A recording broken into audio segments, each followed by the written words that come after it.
Business start करना कोई बड़ी बात नहीं होती। बड़ी बात तो ये होती है कि आप उस बिजनेस को कहाँ तक लेकर जाते हो। अब इंडिया में ना 50% से ज़्यादा स्टार्टअप फेल हो जाते हैं। बिजनेस कोई भी कर लेता है, पर ये है कि उस बिजनेस को आप कितना ग्रो करवा सकते हो, ये तो आप पे डिपेंड होता है। अगर आप में कैपेबिलिटी है ना, तो आपको कोई मर्जी बिजनेस दे दो, आप उस बिजनेस को भी बहुत अच्छे से चला लोगे। अगर आप में क्षमता ही नहीं है ना, तो आपको कितना भी मर्जी बेस्ट आइडिया मिल जाए, आपको अमेजोन का मालिक बना दिया जाए ना, तो आप उनको भी डुबा दोगे। देखो, स्टार्टअप फेल होने के बहुत सारे रीज़न होते हैं। किसी को फंडिंग नहीं मिल पाती, किसी के पास मैन पावर अच्छी नहीं है, किसी के बिजनेस में कंपटीशन बहुत है, किसी के बिजनेस में प्रॉफिट नहीं है। तो बहुत सारे कारण ऐसे होते हैं जिनसे आपका बिजनेस फेल होता है। और हाँ, बिजनेस फेल होने का ना मेन रीज़न आप खुद हो। आप ये करोगे कि यार मेरी टीम अच्छी नहीं है, मेरे कंपटीशन है, ये है वो है, ये तो आप पे डिपेंड करता है। अब जितने बड़े बड़े बिजनेसमैन हैं, उनके सामने क्या कंपटीशन नहीं आया था? उनको प्रॉब्लम नहीं आई थी? उनको बहुत सारी प्रॉब्लम आई थी। हर एक बिजनेस का कंपटीशन है, बहुत ज़्यादा है, भयंकर कंपटीशन है। पर उस कंपटीशन को आपको बीट करना है। आपके अंदर कोई यूनिक क्वालिटी होनी चाहिए जो आपके कंपटीटर के पास नहीं है। तो आपको ये कुछ पॉइंट बता रहा हूँ जिससे आपको ये पता चलेगा कि एक बिजनेस फेल क्यों होता है। नंबर 1, बिजनेस की गलत लोकेशन। आपने ये सोचा कि मैं मैन्युफैक्चरिंग बिजनेस करूँगा, मैं गारमेंट इंडस्ट्री में जाऊँगा और वहाँ पर मैन्युफैक्चरिंग करूँगा। आप ऐसे एरिया में बैठे हो जहाँ पर 500-600 किलोमीटर तक आसपास कोई कपास ही नहीं उगाता। तो अगर आपके पास कपास ही नहीं होगा तो आप मैन्युफैक्चरिंग कैसे करोगे? चलो मान लिया आपको बाहर से कपास मिल गया, आप इंपोर्ट भी करते हो, तो आप ये तो देखो कि जो दूसरा बंदा है, जो बिजनेसमैन है, जो मैन्युफैक्चरिंग कर रहा है किसी अदर स्टेट में, जिसके पास कपास भी अच्छा है, उसके कंपटीशन में आप टिक पाओगे? कभी नहीं टिकोगे। हाँ, ये हो सकता है कि अगर आपने कुछ बहुत अच्छा ब्रांड क्रिएट कर लिया अपना, तो आप अपना प्रोडक्ट हाई रेंज पर बेच सकते हो। पर अगर ऐसा नहीं कि आपको ये चाहिए कि जो बाकी सब बिजनेस कर रहे हैं मैं भी बस उसी हिसाब से अपना बिजनेस करता जाऊं, तो आप कभी कामयाब नहीं होगे, क्योंकि आपके लोकेशन गलत है। आप ऐसी लोकेशन पे बैठे हो जहाँ पर ना आपको रॉ मटेरियल मिल ही नहीं रहा है, बहुत कम मिलता है, और वो भी हाई रेंज पर मिलता है। तो आप कैसे सस्ता प्रोडक्ट बनाकर अच्छी क्वालिटी में दोगे? तो सबसे मेन रीज़न यही होता है कि आपकी लोकेशन गलत है। आपकी लोकेशन अच्छी नहीं है तो आप कैसे अच्छा बिजनेस करोगे? नंबर 2 है कॉम्पिटेटिव मार्केट।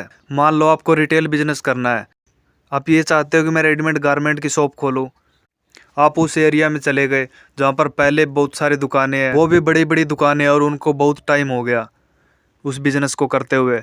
तो आप अभी नए हो, आपको कुछ पता नहीं, आपको नॉलेज ही नहीं है, और आप उस एरिया में चले गए जहाँ पर बहुत ज़्यादा कंपटीशन है।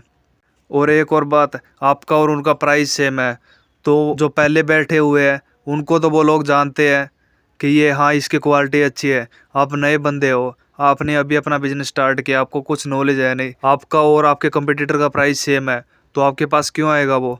अगर आपके पास कुछ यूनिक टेक्निक नहीं है ना, कोई मार्केटिंग अच्छी नहीं है, तो आप उस बिज़नेस में आप फेल हो जाओगे।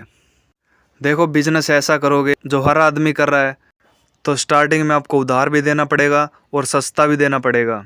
देखो, कंपटीशन कोई बहुत बुरी चीज़ नहीं होती। कंपटीशन होगा तभी मज़ा आता है बिजनेस करने में। पर ये है कि अगर बहुत ज़्यादा कंपटीशन है तो आप उस बिज़नेस में कभी कामयाब नहीं हो सकते। आपको करना ये है कि आप कम माल बेच लो, पर उधार मत दो, क्योंकि स्टार्टिंग में अगर आपके पैसे फंस गए ना, तो उसके बाद तो वो बंदा आपसे फिर उधार मांगेगा। इससे आपका जो कैश फ्लो है ना, वो नेगेटिव में भी जा सकता है, और नेगेटिव कैश फ्लो का तो आपको पता है क्या रिजल्ट होता है। Number 3, lack of knowledge. आप कोई बिजनेस स्टार्ट करते हो, आपने ये नहीं देखा कि मेरा कंपटीटर कौन है, आपने ये देखा कि मेरा दोस्त इस बिज़नेस में है, तो मैं भी ये बिज़नेस कर लेता हूँ क्योंकि उसने तो बहुत सारा प्रॉफिट जनरेट किया हुआ है। आप ये नहीं देखते कि उस बंदे ने कितने साल उस बिज़नेस में मेहनत करी है, और आप तो अभी नए स्टार्ट करे हो। आप भी ये चाहते हो कि मेरा बिज़नेस भी उस दोस्त की तरह बहुत ज़्यादा ग्रो करे, तो ऐसा नहीं होगा। आपको टिकना पड़ेगा लंबे टाइम तक। आपने रिसर्च ही नहीं करी कि आपका कंपटीटर कौन है, आपका सप्लायर कौन है, आपको माल कहाँ से मिलेगा। आपको सब कुछ पहले ये देखना है। आपको ये देखना है कि मुझे सस्ता माल कौन दे सकता है जो क्वालिटी में भी अच्छी हो। आपको ये देखना है कि मुझे क्रेडिट कौन दे सकता है।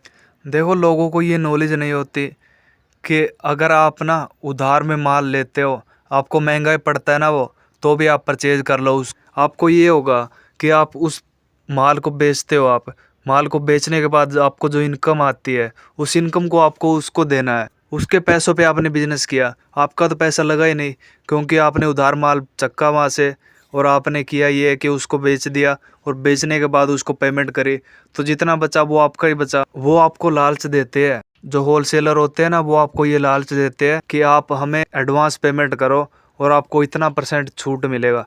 और आप उस छूट के चक्कर में लग जाते हो कि यार एडवांस दूंगा तो इतना छूट मिलेगा मेरे को, और आप उसके लालच में फंस जाते हो। तो ये करो कि अगर आपको ना माल लेना है तो आप उधार लो, चाहे वो महंगा पड़े आपको।